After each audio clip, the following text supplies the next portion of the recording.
Chers bien-aimés, bonjour. Nous sommes le dimanche 9 avril 2017. Il est 11h46 British Standard Time.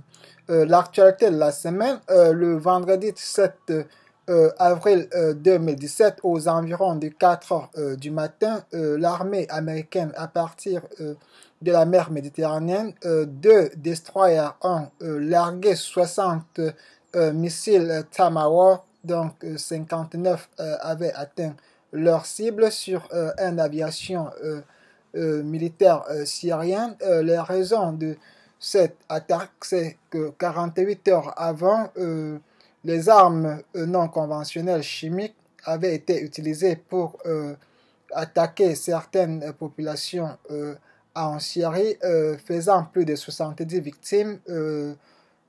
70 victimes, parmi lesquelles les enfants et les femmes. Et le président Donald Trump a trouvé cet acte comme avoir traversé la ligne rouge. Et voilà, et a dit ouvertement qu'il avait changé sa vision par rapport à Bachar al-Assad. Alors, je vous rappelle que cette attaque a eu pendant que le président chinois était en visite d'État aux États-Unis.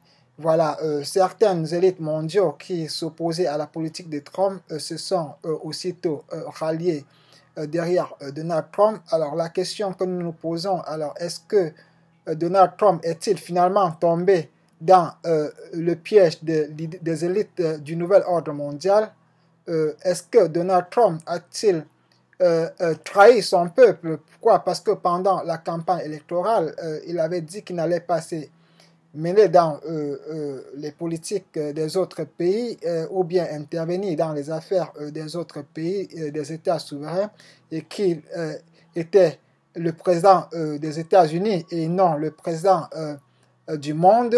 Et voilà, et encore pendant son investiture, il avait bien dit qu'il allait retirer le pouvoir de Washington et de le remettre au peuple. Nous savons tous que le peuple américain est fatigué des guerres, les guerres qui les ont appauvris, et que subitement que le président Trump ait déclenché une autre guerre déjà dans un pays complètement détruit par la guerre, laisse les populations américaines qui l'ont élu à se poser des questions. Voilà. Donc, seul le temps nous le dira si cette frappe que le président Trump et son gouvernement parlent de frappe ciblée et spontanée, juste pour envoyer un signal à d'autres puissances telles que la Corée du Nord et la Chine. Donc, seul l'avenir nous le dira.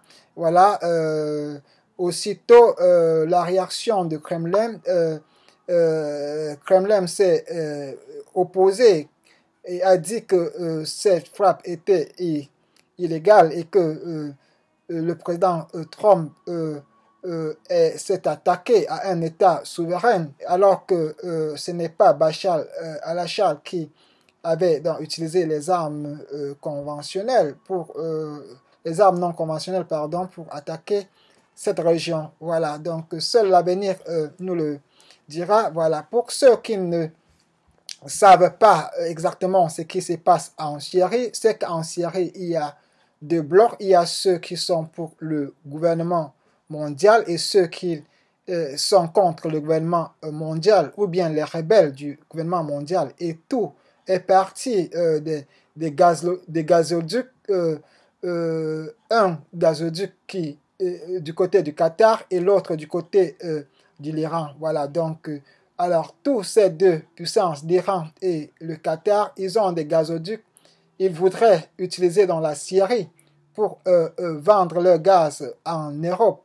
Alors ces deux contrats ont été la demande a été faite à Bachar al-Assad et Bachar al-Assad avait autorisé à l'Iran de passer son pipeline à travers la Syrie.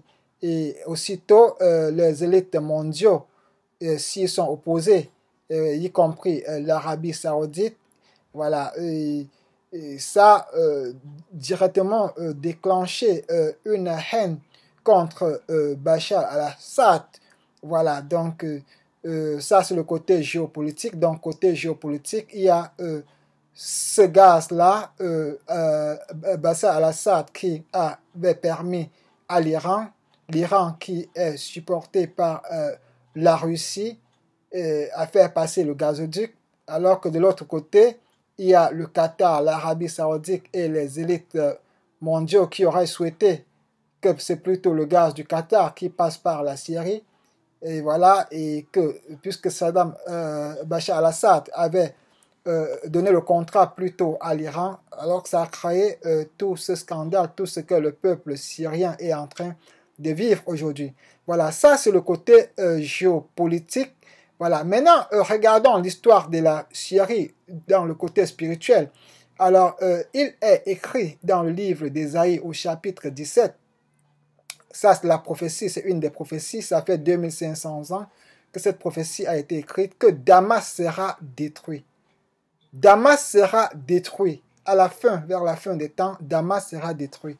Lisons donc ensemble donc, ce livre d'Ésaïe, chapitre 17. J'ai déjà fait allusion à ça dans beaucoup de mes vidéos, mais il faut toujours que je revienne là-dessus afin que les gens comprennent exactement quelle est cette guerre qui dure déjà plus de 6 ans et qui ne se termine pas. Quelle est cette guerre où on a déjà tellement détruit la Syrie, mais on continue toujours à détruire ce beau pays. Alors ça, c'était prédit dans la prophétie des fins des temps, dans le livre d'Ésaïe au chapitre 17, du verset 1 au verset 4.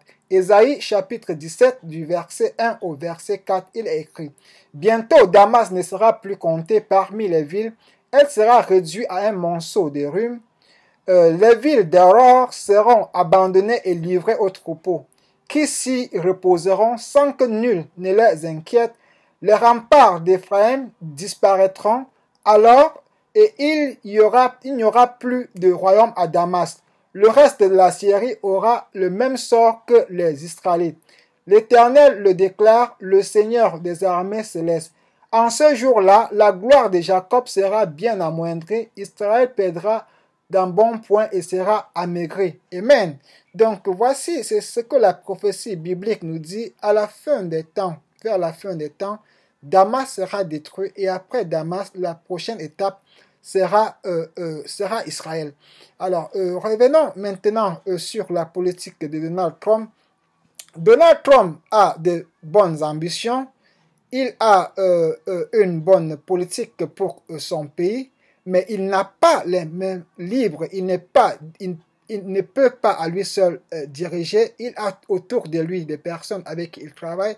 Il a autour de lui des pressions des élites mondiales. Et j'avais dit dans l'une de mes vidéos, après que Donald Trump soit élu comme président des États-Unis, j'avais dit Donald Trump, il a de bonnes intentions, mais ce n'est pas l'homme providentiel que Dieu a envoyé pour sauver le monde entier. La seule personne que Dieu a envoyée pour sauver le monde entier, c'est Jésus. Jésus est la voie, il est la vérité, il est la vie. Jésus est la seule personne qui n'a pas péché et qui ne péchera pas. Jésus est la seule personne qu'on ne peut pas corrompre. Donald Trump, bien qu'il ait de bonnes intentions, les élites mondiaux vont utiliser leur ruse, ils vont le convaincre à se soumettre à travers des menaces, ils vont utiliser toutes les pressions pour qu'il se soumette. Donc c'est la situation que le monde doit vivre. Donald Trump, il n'est pas l'homme providentiel. Jésus seul reviendra mettre la paix dans ce monde et nous devons comprendre ça spirituellement et réagir de façon spirituelle en donnant notre vie à Jésus. Jésus est la voie, il est la vérité, il est la vie. Chers bien-aimés, que le Seigneur nous protège, qu'il nous bénisse, qu'il nous guide. Pour ceux qui ne voient pas encore cette fin venir, ce qui va se passer, c'est que il y aura un gouvernement mondial qui va s'installer, probablement peut-être après Donald Trump, nous ne savons pas, peut-être qu'ils vont parvenir par le remettre à l'ordre, nous ne le savons pas, peut-être qu'ils vont chercher un moyen pour le pousser à une faute et le chasser du pouvoir, nous ne le savons pas. Peut-être qu'ils vont chercher à le tuer physiquement s'il ne se soumet pas à leur ordre.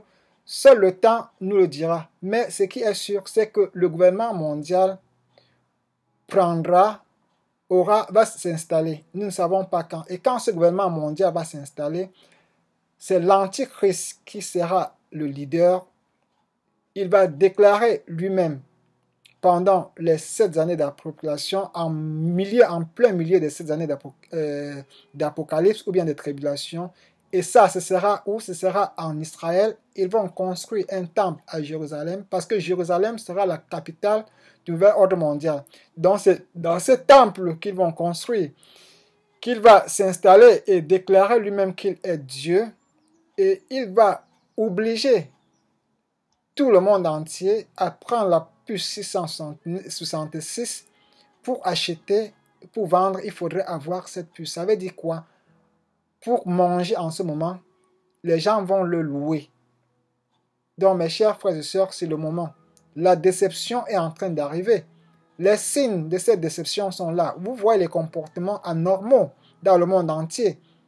Ça ne va pas du tout dans le monde entier. L'esprit de l'Antichrist est déjà là. Et l'Antichrist, il me semble, doit se manifester à un moment à l'autre. Nous ne connaissons pas encore qui est cet Antichrist jusqu'à ce qu'il déclare de sa bouche, tel qu'il est écrit dans le livre de Daniel au chapitre 9, que ce oint, il viendra. Et ce oint-là sera déclaré comme le leader de ce monde-là. Il sera proclamé et il va dire lui-même qu'il est donc le leader du monde entier, qu'il vient mettre la paix. Et il y aura donc une seule religion, il y aura une monnaie, il y aura un seul gouvernement mondial. Mes chers frères et sœurs, ne tombons pas dans ce piège de l'Antichrist, ne tombons pas dans cette déception, donnons notre vie à Jésus. Car Jésus est la voie, il est la vie, il est la vérité. Et Jésus revient bientôt. Nous ne savons pas quand, mais les signes précurseurs sont déjà là. Ceci, chers bien-aimés, restons dans l'amour et dans la paix du Christ. Amen.